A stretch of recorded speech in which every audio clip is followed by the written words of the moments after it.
Hey everyone, it's me, Rai, and in this video, we are going to be going over the different pigment families there are in watercolor paint. So we learned in my other video that watercolor paint is made out of gum arabic, which is the binder for the paint, and pigment.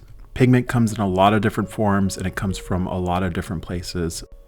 So we're going to be covering a couple of those in this video.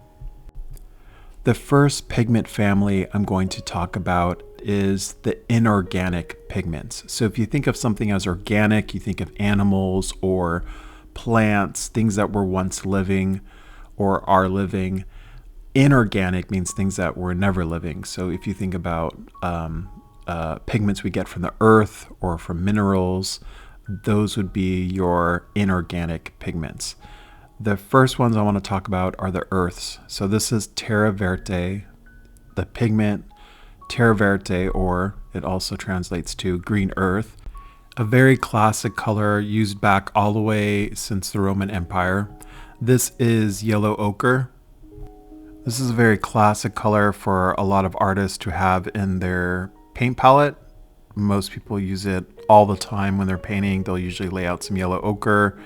It's a very muted yellow, almost brown, and this pigment has been used dating all the way back to prehistoric times. Within the inorganic pigment family, we have the minerals. The best example I have of this is lapis lazuli, which is a beautiful blue. It's a semi-precious stone that's been prized throughout antiquity for its intense color. Artists have been using its pigment for painting since they believe the 6th to 7th century. This here is ultramarine blue, and this is a synthetic inorganic pigment, meaning that it's still within the inorganic category, but it was synthesized in like a lab. So we kind of synthetically created it. It's not something that existed just like in a mineral or we got right out of the earth. So those were inorganic pigment examples. This is an example of an organic pigment. These are the roots of a plant that we use to create the pigment rose madder. And this pigment has been used as far back as 1500 BCE. It was used a lot in Central Asia, South Asia, and Egypt. Within the tomb of Pharaoh Tutankhamun, there was actually cloth that was dyed with madder root. Curcumin is what's giving this its beautiful yellow color, and if you're wondering what this is actually turmeric. These are just little dried out pieces, and you can see they have a beautiful yellow color. Next up are the famous cochineal bugs, and they are dried up. You could see them. They're just these little bugs. You can see their little bodies, and they're all shriveled. But when you crush these and you kind of mill them up, you could get red dye and red pigments from them. So for painting, that's where carmine red comes from. They smash up these bugs and you're able to get the red pigment from them. What's very interesting about these bugs is they're also used to create pigments and dyes to dye fabric, but also cosmetics like lipstick is a very popular one that they use it for, or certain foods and beverages will have the red dyes they get from these or red pigments, and we ingest them. So if you've ever had some red foods, you might have ingested these a little bit or a lot, or if you have cosmetics that are red, there is a good chance that you might have had some of these cochineal bugs inside your lipstick or food. I crushed them up a little bit between this piece of paper, so you'll see how I didn't get them very small, the little granules, but just enough so that I could kind of dissolve it in the water a little bit. Instantly when they hit the water, you'll start to see some of the dye kind of seep out. You can see the red seeping out already. And when you stir it, you might see a very familiar color you've seen before. It just reminds me of like some kind of tea almost. It's like an herbal tea. It's such a beautiful pink.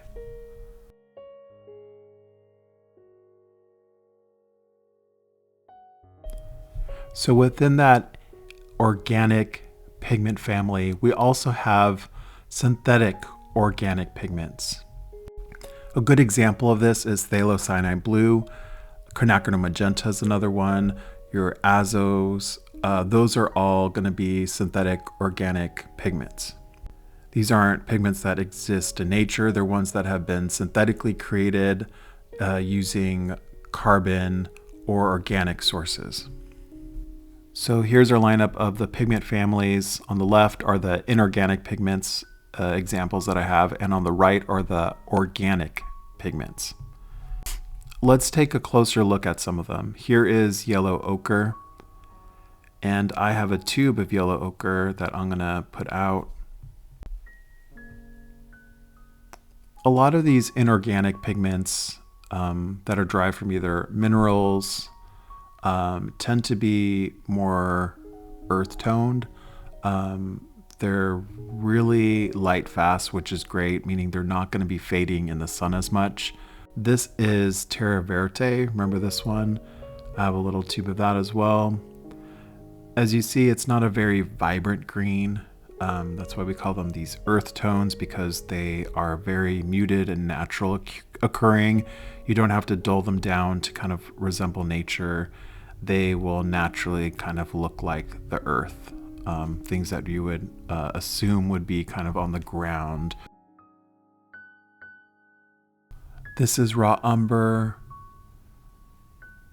It totally looks like clay or something you'd lift right out of like your backyard. I love these earth tones.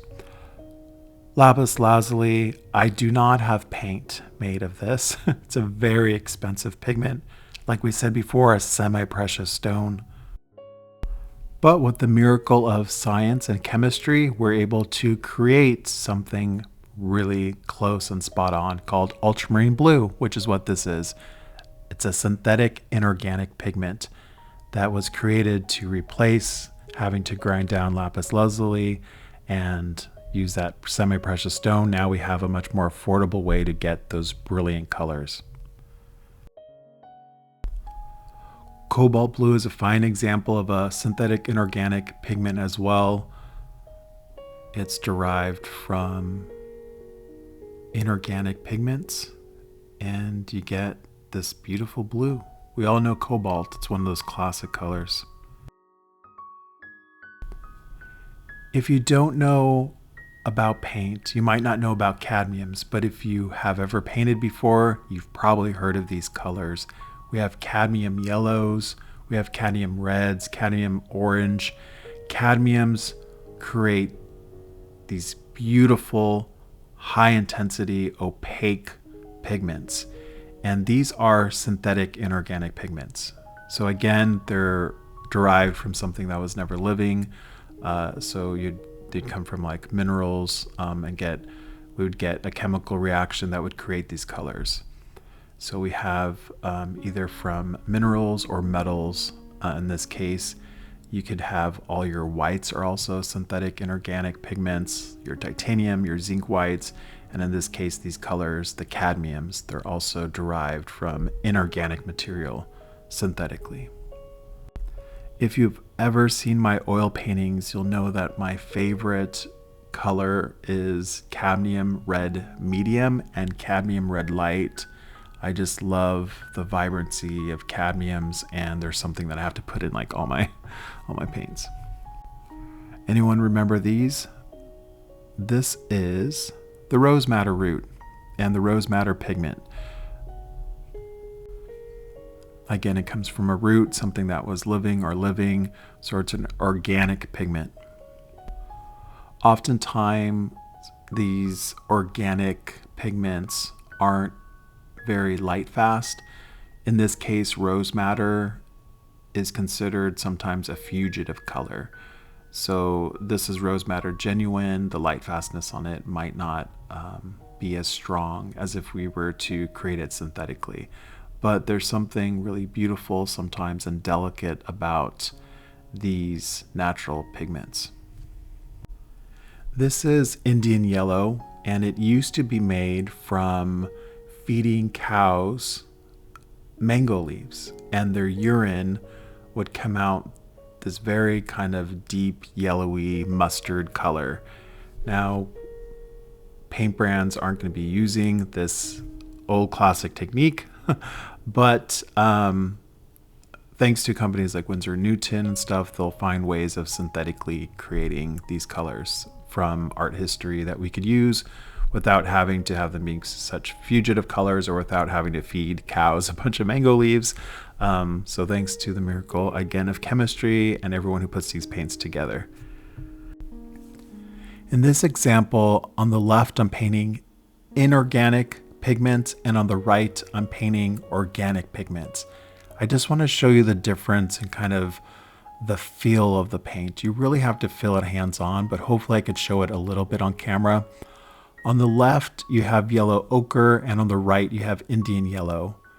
And the yellow ochre has more of, not a chalky feel, but it's much more opaque. It kind of fills out the paper more. It kind of settles in the paper more, like it has larger pigment almost. And the Indian yellow is much more fluid and has kind of finer particles. It's much more transparent. And you'll start to notice within these two families, there are certain attributes that are kind of common denominators or kind of common within a lot of the families. So the inorganic colors, I tend to feel have a little bit more, especially with the minerals or ones that are derived from metal, like the cadmiums, have much better coverage, but they don't flow as much. They almost feel a little bit more like gouache. If you've ever worked with gouache, they're more opaque and have more of a matte feel to them. Whereas on the right, I have the Indian yellow, and below that, I have quinacridone magenta, and I have a phthalocyanide blue, and the pigments are just much more small, it feels like, and much more transparent, and the flow's a little bit more at ease. But you do see the strokes more. It doesn't kind of fill out as much like gouache would. It's kind of more transparent feeling. It's something you really just got to feel. All these pigments all have their own personality, even within the families, like inorganic pigments within them, the earths, the minerals, the synthetic or inorganic pigments, they all have different characters. Every pigment will feel a little different. So it's kind of up to you to kind of figure out which colors you need at that moment. Do you need a red? Well, sure, but do you need a red that's going to be more opaque or transparent? Do you want one that granulates more or granulates less? They're all going to have different kind of attributes to them. Here's just a closer look at two synthetic organic pigments, phthalocyanide blue and quinacridone magenta. I love the way synthetic organic pigments bleed really easily. They're not like the earth tones won't bleed as fast. The quinacridones and the azos and the phthalocyanines, they're all gonna kind of bleed a lot easier, almost like an ink, it feels like. Let me know if you have any questions on anything I covered. If you're watching this on YouTube, don't forget to subscribe, like, and comment. Thank you so much.